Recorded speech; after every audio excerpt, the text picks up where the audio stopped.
கிறிஸ்துவுக்குள் அன்பானவர்களே, நம்முடைய ஆண்டவரும் இரட்சகருமான இயேசு கிறிஸ்துவின் வல்லமையான நாமத்தினால் உங்களை வாழ்த்தி வரவேற்கிறோம்.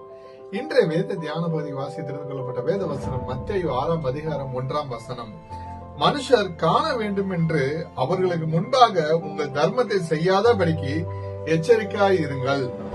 செய்தால் பரலோகத்திற்கிற உங்கள் பிதாவின் இடத்தில் உங்களுக்கு பலன் இல்லை. ஹல்லேலூயா. கிறிஸ்துவுக்குள் பிரியமானவர்களே, இயேசு கிறிஸ்து மலை பிரசங்கத்தின் ஒரு பகுதியாக நாம் செய்யும் நற்செயல்கள் அல்லது நீதியான காரியங்களின் பின்னணியில் இருக்கிற வேண்டிய நோக்கத்தை பற்றி எச்சரிக்கிறார். ஹல்லேலூயா. இவ்வசனம் நமக்கு 4 முக்கிய கருத்துக்களை முன்வைக்கின்றன. முதலாவதாக, செயலின் நோக்கம். நாம் செய்யும் தர்மம் அல்லது நற்செயல்கள் மற்றவர்களின் பாராட்டை பெறுவதற்காக இருக்கக்கூடாது. எனக்கு பிரியமானவர்களே, மக்கள் பார்க்க வேண்டும் என்ற எண்ணத்துடன் செய்யப்படும் செயல்கள் ஆன்மீக ரீதியில் பலனற்றவை என்று இயேசு கூறுகிறார். இரண்டாவதாக, எச்சரிக்கையாயிருங்கள்.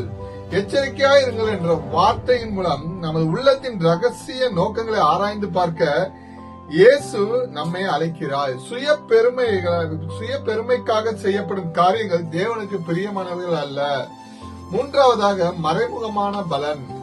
மற்றவர்கள் காணும்படி செய்கிறவர்கள் மனிதர்களின் புகழையே தங்கள் பலனாக பெற்று விடுகிறார்கள். ஆனால் எவர் ஒருவர் தேவன் மட்டுமே காணும்படி அந்தரங்கத்தின் நற்காரியங்களை செய்கிறாரோ அவருக்கு பரலோக பிதா பகிரங்கமாக வெளியரங்கமாக அவருக்கு பலன் அளிப்பார். ஹல்லேலூயா.